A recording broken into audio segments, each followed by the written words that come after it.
Hi there and welcome to chapter 3, lecture number 3. So in the previous lecture we talked about materials in the real world, why some materials look rough and some of them reflective. And in this lecture we talk about materials in the CG world, so the computer generated 3D world. And that word's totally different, of course, because we human create these materials. We are sort of a god, and we visualize the world. Not really God, but sort of. This is the overview. So materials in 3D scenes. We talk about different types of texture maps. So what you see is not only an image, but there are more maps behind the material. So, and that is the diffuse map, the roughness, the normal map, the displacement map, extracting the maps, and the PBR workflow. I will also spend a little time on the ambient occlusion map, but because we will not use it in the workflow, I didn't include it in this overview. Alright, so materials in 3D scenes. In short, a material defines the artistic qualities of the substance that an object is made of. So in other words, in the real world, it is what you see is what you get. So a brick material is a brick material, how it looks like. The light shines on it, and it's not a style of a designer. Of course, it is created in a factory or someone made that brick, but after that there is no overlay on it. What you see is what you get. But in the 3D world, that works different. You have a texture, but you as a designer can make it you can decide what kind of roughness it has, what kind of depth it has. So you have an influence in the final looks, and that makes it the artistic qualities on how you make it. So I hope you understand this sort of perspective of view on this subject. It's really the designer who makes the output, and that's of course different in the real world.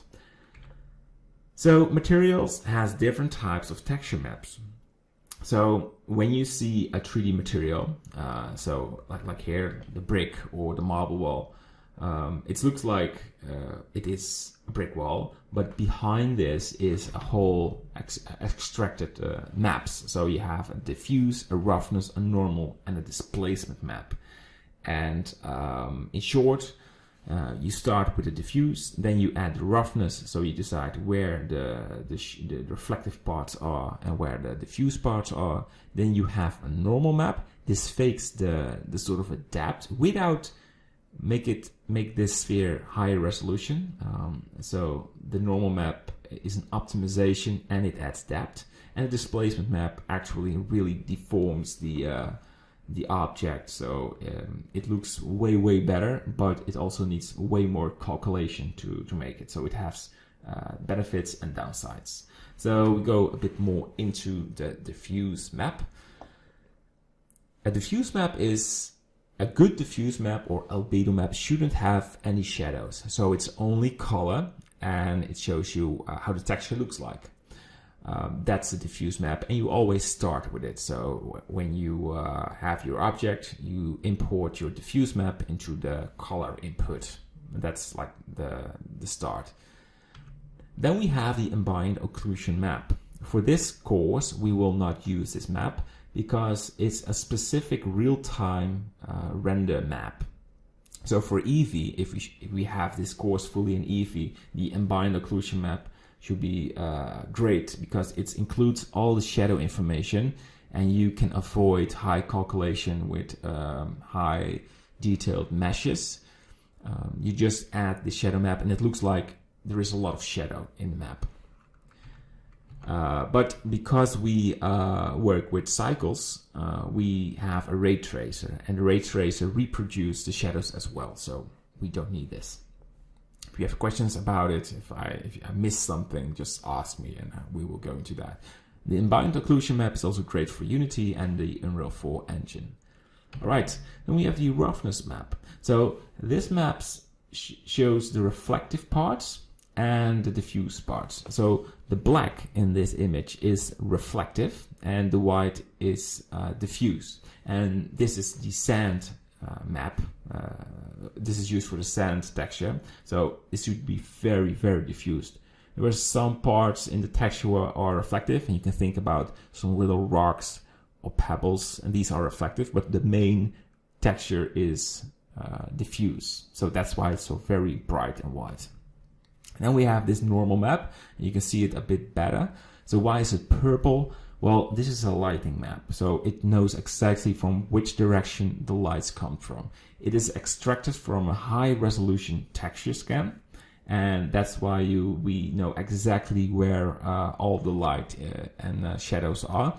And when we go back, you can see in this image a sort of, in this part it looks really flat, and there it looks like it's a very high detailed piece of terrain, but in fact it has the same resolution of the mesh. So let's say if this mesh has 100 vertices, this one has 100 vertices as well, but because of this map it fakes the light resolution. It's an amazing map, and we use it for almost everything in the course. So that's the normal map. Then we have the displacement, and this is for the height in the scene. So wide areas are low, and the darker the color, the more depth in your model. When we go back, you can see this. It's really transforming the object. And if you have a close up from an object, let's say the terrain from the sand, and you only have a normal map, you will definitely see it is not high resolution. So normal map looks good for a distance view, but when you get really close, you absolutely need a displacement map. It costs a lot of render time, but it's worth it, and we will use it in the scene. So you maybe think, where do we get all these scans and how is it created? Well, for this course, we will use all the environment textures, or the texture scans, from Texture Haven. I host this platform together with Greg Saal. He is taking care of the HDRIs, and I create the texture scans. So if I click it, you can see there is a source for all types of terrain maps, and there are bricks included and whatever you like. It's not a huge library, but what we offer is very high in quality. So, and I know exactly how all these scans work and for what kind of purpose they are needed for. So all the scenes we create, from the windmill scene to the lighthouse or the castle, we use this platform and we get the most out of it. So yeah. And the great thing about this platform, it's totally free. There are no ads, there is no registration. It is click and download.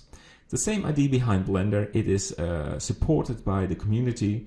So sometimes we get some donations and we provide the free scans. The reason is because we like 3D. I like to work with texture scans, and the more people who work with scans, the better, right? So there is no secret behind, there is no paywall. It is free, and feel free to support it, but there is no need for it. Okay, we go back to the presentation. We are almost done. You maybe wonder, and it's a good question, how do you get all these maps? Well, what I do is when I make a texture scan, I make like 200 photos of a surface. You can see all sort of images. Then it goes into a program who calculates the 3D model. So we have this very high resolution mesh. Then we import this in Blender. And in Blender, I can bake all these maps. So we have the color map, the roughness, the normal map, and the displacement map. And I also show the ambient occlusion. That's pretty much it. So that's how it works. That's how I get my scans. It takes a lot of time to make these, a lot of render power, but it's worth it. So in the end, we work with a PBR workflow. So that means that we have the roughness, the normal map, the albedo diffuse, and the displacement map. And with these sort of maps, we can create like any type of material on a realistic way. We call this the PBR workflow. Years ago, you only used a color texture and a normal map, and you did some with roughness, but it was not really convincing. But nowadays, Blender is handling this amazing with the new Principled shader, which has all the inputs for the roughness map, the normal map, and you can easily create good looking materials. So we use a high quality source, Texture Haven, and we also have the HDRIs from the HDRI Haven website. So this platform is also totally free. And this way we can create wonderful environments. All right, this is a sort of quick introduction of materials in the CG world. And in the next lecture, we actually gonna start with creating something. And we are working with nodes in Blender. Nodes is how you create a material, but I will go very slowly into this. So if you are new, don't feel afraid. We get there, and we start with very simple colors, and we're going to mix these so we get some nice looking results. All right, I hope you liked it, and see you in the next lecture. Bye bye.